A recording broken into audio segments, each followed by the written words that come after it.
నన్ను గౌరవంగా పంపించిన నా పాయకరావుపేట నియోజకవర్గ ప్రజలందరికీ కూడా ధన్యవాదాలు నమస్కారాలు తెలియజేసుకుంటున్నా.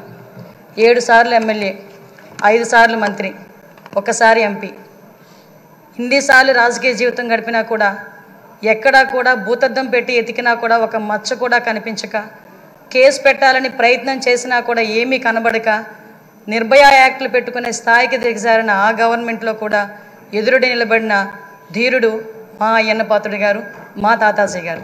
అటువంటి వ్యక్తిని ఈరోజు స్పీకర్ స్థానంలో కూర్చొని ఈరోజు ఎంతోమంది ఎమ్మెల్యేలకి మార్గదర్శకంగా కూర్చోబెట్టినందుకు నిజంగా అందరికీ కూడా, ఇక్కడ ఉన్న వాళ్ళందరికీ కూడా పేరు పేరున నేను ధన్యవాదాలు నమస్కారాలు తెలియజేసుకోవాలి. ఎందుకంటే అయ్యన్న పాత్రుడు గారు నా పక్క నియోజకవర్గం. ఎప్పుడూ కూడా గురువు గారిగా నేను రాజకీయాల్లోకి వచ్చినప్పుడు కొత్తగా ఉన్నప్పటికీ కూడా ప్రతి ఒక్క విషయంలోని కూడా మమ్మల్ని గైడ్ చేసి ఈరోజు ఈ పొజిషన్కి తీసుకురాగలిగారంటే ఆ రోజు అయ్యన్న పాత్రుడు గారు ఇచ్చిన స్ఫూర్తి. అయ్యన్న పాత్రుడు గారు 2004లో నేను నర్సీపట్నంలో ఒక టీచర్గా నేను ఉండేదాన్ని.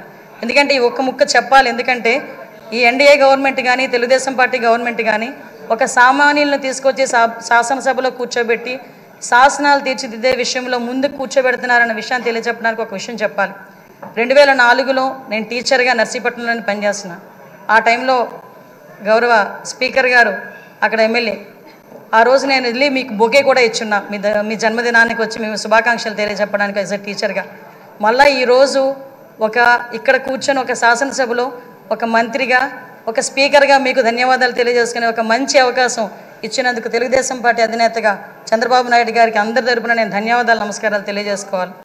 ముఖ్యంగా మీరు చాలామంది ఇప్పుడు చెప్పారు, 40 సంవత్సరాల సుదీర్ఘ రాజకీయ చరిత్ర, ఎక్కడా కూడా మచ్చలేదు. ఎన్నో పోర్ట్ఫోలియోలు చేశారు, ఎంపీగా చేశారు.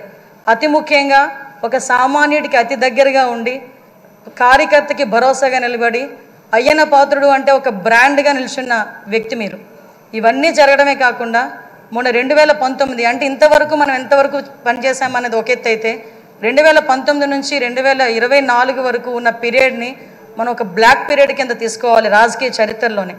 ఎందుకనంటే ఒక శాసనసభ నడిపించడం చేత కాదు, ఒక అడ్మినిస్ట్రేషన్ చేయడం చేతకాక ఒక నియంత పరిపాలనలో ఆంధ్రప్రదేశ్ రాష్ట్రం అట్టడుగుపోయిందన్న సంగతి మనందరికీ తెలుసు.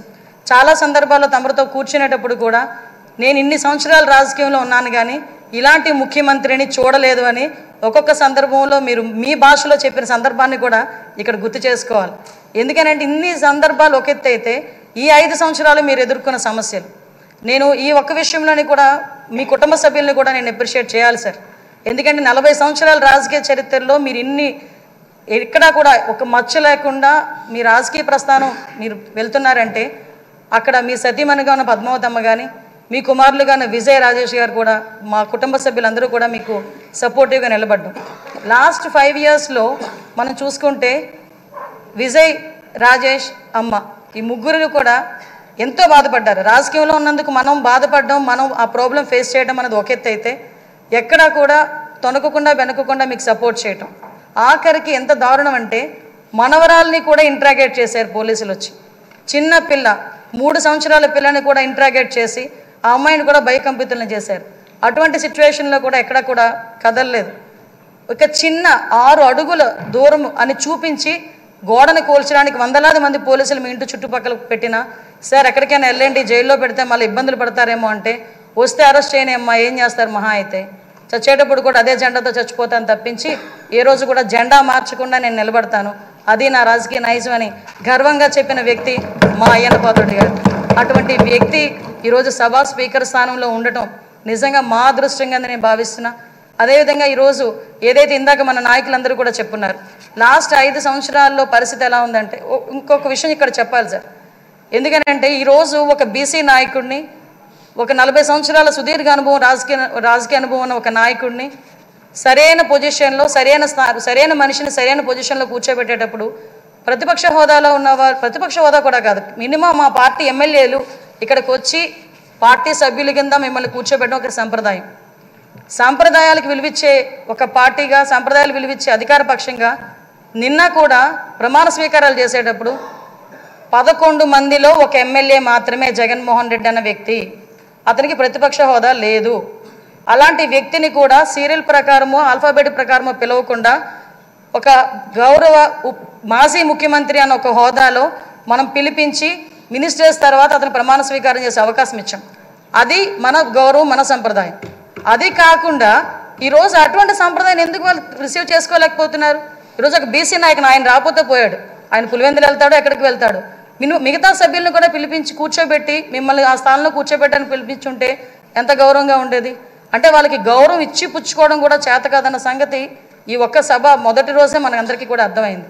నేను ఒకటే అప్పీల్ చేస్తున్నాను సార్, ఈ సభలో ఇంతకుముందు జరిగిన అవమానాలు కానీ, ఏ ఆడపిల్లకి కూడా ఇంతకుముందు జరిగిన అవమానాలు కానీ, ఏ ఒక్కరికి కూడా ఆడపిల్లలకే కాదు ఇక్కడ శాసన సభ్యులకి కూడా ఎక్కడ కూడా ఎటువంటి అవమానాలు జరగకుండా చూసుకునే బాధ్యత.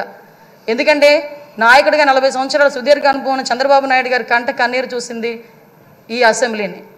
అటువంటి ఈ అసెంబ్లీలో ఆ రోజు కౌరవ సభగా ఉన్న అసెంబ్లీలోకి మళ్ళా గౌరవ సభగా వస్తానని చెప్పి ప్రమాణం చేసి ఇంతమంది సభ్యుల్లో గౌరవంగా మమ్మల్ని కూడా తీసుకొచ్చినందుకు ప్రత్యేకంగా ఆంధ్రప్రదేశ్ రాష్ట్ర ప్రజలందరికీ కూడా ధన్యవాదాలు తెలియజేసుకోవాలి. ఎందుకంటే 175 మంది అంటే ఒకటి మాత్రం చెప్పాలండి, 5 కోట్ల ఆంధ్రప్రదేశ్ ప్రజల్లో 175 మందికే వస్తుంది అధ్యక్ష అని పిలిచే పలుకు.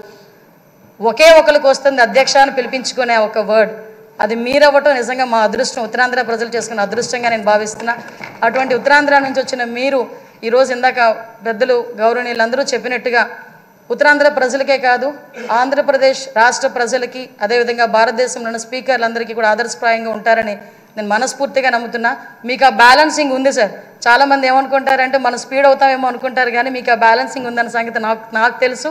ఎందుకంటే మిమ్మల్ని అతి దగ్గరగా మీ కుటుంబ సభ్యురాలుగా నన్ను ఎప్పుడు కూడా ఒక కూతురుగా చూసుకుంటారు. అమ్మ కూడా ఎప్పుడు కూడా మమ్మల్ని అందరినీ కూడా ఆదరిస్తారు. మీకు ఇంకొక విషయం చెప్పి ముగిస్తాను సార్. నేను లాస్ట్ టైం గవర్నమెంట్లో ఏదైతే ఆడపిల్లల మీద ట్రోలింగ్ కానీ, సోషల్ మీడియాలో ట్రోలింగ్స్ కానీ, అదేవిధంగా వ్యక్తిగతంగా మాట్లాడడం కానీ, మీరే కాదండి అక్కడున్న చాలామంది అండి సోషల్ మీడియాలో బాధలు పడ్డాం. బయటకు వస్తే నోటుకు వచ్చినట్టు తిట్టారు. మీతో పాటు మాకు కూడా 23 కేసులు ఇంచుమించుగా కేసులు పరంపర నడుస్తుంది. మీరు